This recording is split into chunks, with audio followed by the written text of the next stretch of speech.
പുതിയ വീട് വെക്കുന്നവരോടാണ്. നമ്മുടെ അടുത്ത് എപ്പോഴും വരുന്ന സമയത്ത് വീട് വെക്കാൻ വേണ്ടിയിട്ട് അല്ലെങ്കിൽ ഒരു ഡിസൈൻ ചെയ്യാൻ വേണ്ടിയിട്ട് വരുന്ന സമയത്ത് ഞാൻ എല്ലാവരോടും പറയുന്ന കാര്യമുണ്ട്, നമ്മളൊരു കോൺട്രാക്ടിങ് കമ്പനി എന്നുള്ള നിലയിൽ നമുക്ക് എപ്പോഴും ആർക്കിടെക്ട്സ് വേണം. ഡിസൈനേഴ്സ് മസ്റ്റാണ്. കാരണം എന്താണെന്ന് ചോദിച്ചു കഴിഞ്ഞിട്ടുണ്ടെങ്കിൽ എവിടെന്നെങ്കിലും എടുത്തുകൊണ്ട് വരുന്ന ഡിസൈനും കാര്യങ്ങളൊക്കെ കൊണ്ടുവന്നിട്ട് ഇത് പണിയാൻ പറഞ്ഞിട്ടുണ്ടെങ്കിൽ ബുദ്ധിമുട്ടാണ്. പൊതുവെ ആർക്കിടെക്ട്സ് എല്ലാം ഫേസ് ചെയ്യുന്ന ഒരു പ്രോബ്ലമാണിത്. അതായത് നമ്മളൊരു പ്ലാൻ ഡിസൈൻ അല്ലെങ്കിൽ ഒരു റെസിഡൻഷ്യൽ ഡിസൈൻ ചെയ്ത് കംപ്ലീറ്റ് ചെയ്ത് അതിൻ്റെ ഡീറ്റെയിൽ ഡ്രോയിങ് എല്ലാം റെഡിയാക്കി ഇത് വൺസ് പ്രൊവൈഡ് ചെയ്ത് കഴിയുമ്പോൾ കോൺട്രാക്ടർക്ക് ഇത് മനസ്സിലാവാണ്ട് വരും. നമ്മുടെ ഡീറ്റെയിൽ ഡ്രോയിങ്ങോ നമ്മുടെ വർക്കിംഗ് ഡ്രോയിങ്ങോ ഒന്നും മനസ്സിലാവാൻ പറ്റില്ല. അപ്പോൾ അവിടെ ഒരു ക്ലാഷ് വരും.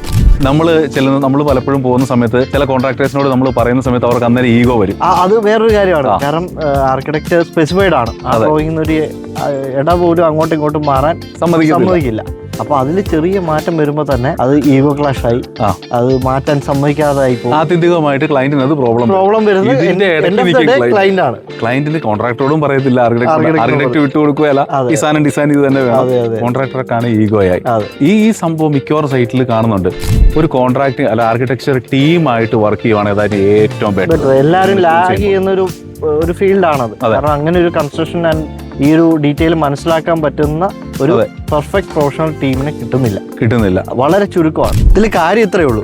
ഒരു പ്രൊജക്റ്റ് നമ്മൾ ഏൽപ്പിക്കുന്നതിന് മുമ്പ്, അതായത് ഒരു ഡിസൈനിങ് ഏൽപ്പിക്കുന്നതിന് മുമ്പ് തന്നെ ടോട്ടൽ, അതായത് ആർക്കിടെക്ചർ പ്ലസ് കൺസ്ട്രക്ഷൻ ടീം എന്ന രീതിയിൽ ചെയ്യുന്ന ആൾക്കാർക്ക് കൊടുക്കുന്നതാണ് ബെറ്റർ.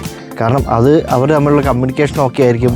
പ്രീവിയസ് പ്രൊജക്ട്സ് ചെയ്തിട്ടുണ്ടാവും ഒരുമിച്ച്.